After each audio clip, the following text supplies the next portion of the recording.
কপিল গোয়াৰী মহেশ্বৰ কুসুমতাৰী মঙ্গল কুসুমতাৰী দেৱেশ্বৰ কুসুমতাৰী তেৰাছা কুসুমতাৰী বিক্ৰম কুসুমতাৰী মতিলাল কুসুমতাৰী ক্লাবেৰ বৰ্গ বেদনা আবু বৰ্গ পৰা আছে বাবু তিমু কংগ্ৰেসাই বাবু তেৰন মেম্বাৰ কংগ্ৰেসাই বীৰ সিং তিমু কংগ্ৰেসাই আৰ মহেশ দেউৰী বৰ্গ 17 পৰা বৰ্গ 17 পৰা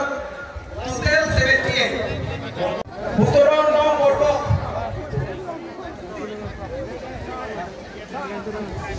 সাহে তিমু লগে বেগৰ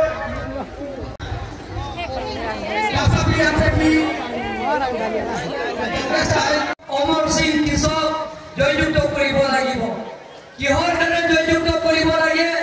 যে আপোনালোকক মই ধৰ্ম হিচাপে ক'ব বিচাৰিছোঁ যে সেই তৰুণ সমষ্টি যিবিলাকৰ ৰেচন কাৰ্ড পাইছে বা পোৱা নাই সেই গোটেইখিনি ৰেচন কাৰ্ড নোপোৱা পৰিয়ালবিলাকক নিৰ্বাচনৰ পিছত প্ৰভাত চন্দ্ৰ ডাঙৰীয়া মণ্ডল কমিটি যিমানখিনি আছে আৰু ইয়াত স্থানীয় যিমানখিনি ভাৰতীয় জনতা পাৰ্টি কাৰ্যবাহী আমাৰ কৰ্মকৰ্তাসকলক মহিলা মৰ্যাদা যুৱ মৰ্চাৰ গোটেই টিমটো যে গোটেইখিনি আমাৰ পৰিয়ালবিলাকক যিবিলাক পোৱা নাই গোটেইখিনি পৰিয়ালবিলাকক দৰিদ্ৰ সীমাৰেখাৰ পৰিয়াল মানুহবিলাকক ৰেচন কাৰ্ড গোটেইখিনি দিয়াৰ ব্যৱস্থা কৰিম বুলি মই আপোনালোকক প্ৰতিশ্ৰুতি দিছোঁ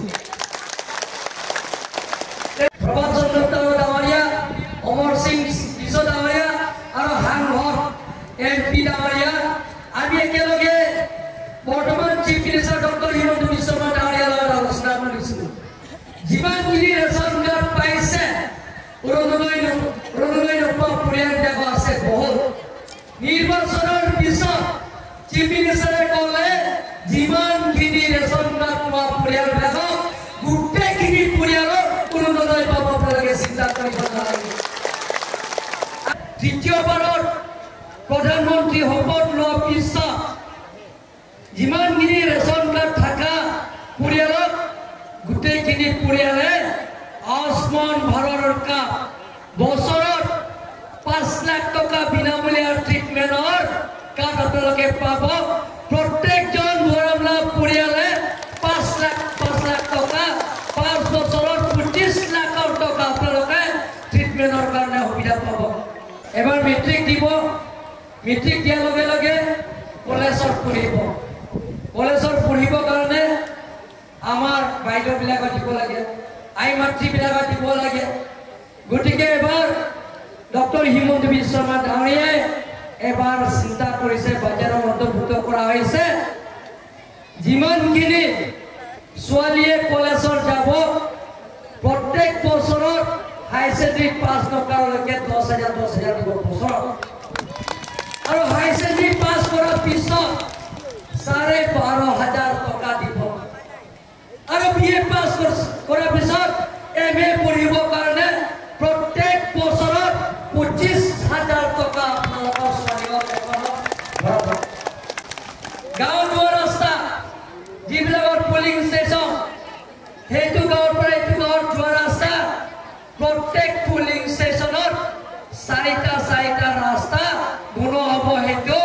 আমাৰ ভাৰতীয় জনতা পাৰ্টিৰ প্ৰতিশ্ৰুতি নিৰ্বাচনৰ পিছত আপোনালোকক এইটো প্ৰমাণ দিয়া হ'ব সন্মানীয় ৰাইজসকল ইয়াত ডেকা যুৱক যুৱতীবিলাক আছে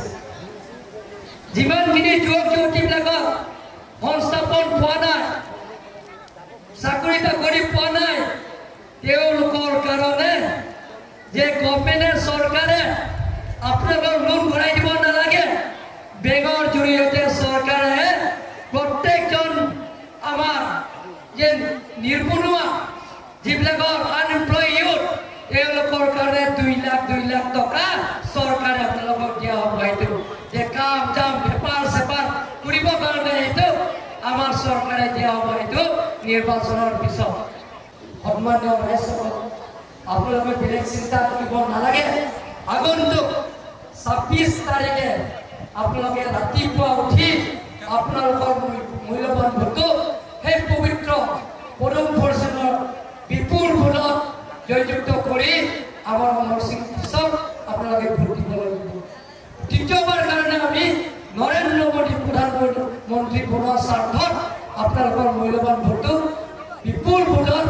আমাৰ প্ৰদৰ্শন চিহ্নত ভোট দি অমৰ সিং কৃষক জয়যুক্ত কৰিব লাগিব। ST পাৰ্লিমেণ্টাৰী কনষ্টিটুৱেঞ্চিৰ নিৰ্বাচন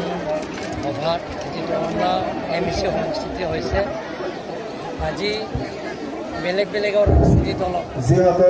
ত্যাগ কৰি বিশেষকৈ কংগ্ৰেছ আৰু APSLC ৰিজনেল পাৰ্টি আৰু SSC ইণ্ডিপেণ্ডেণ্টো আছে, তেওঁলোকৰ ত্যাগ কৰি প্ৰায় টোটেল সৰ্বমুঠ 1175 পৰিয়ালৰ যোগদান কৰা হৈছে।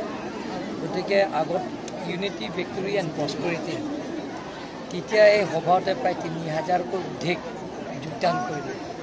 গতিকে এবাৰ এই দৰংলা কনষ্টিটুৱেঞ্চি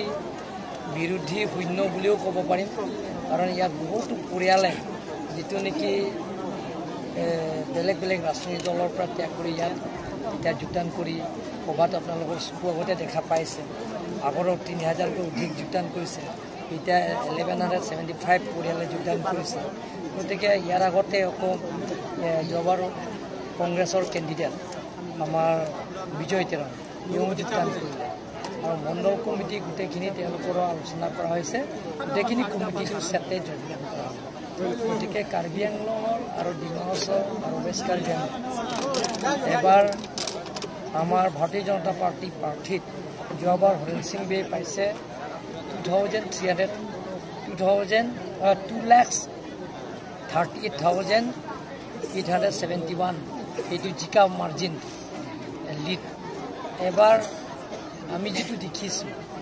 ডিমা হাছাও আৰু কাৰ্বি আংলং ৱেষ্ট কাৰ্বি আংলং যিটো মই ঘূৰিছোঁ আৰু ৰিপৰ্ট যিটো মই পাইছোঁ দিনে দিনে যিটো যোগদান কৰি আছে, এবাৰ 4 লাখকৈ অধিক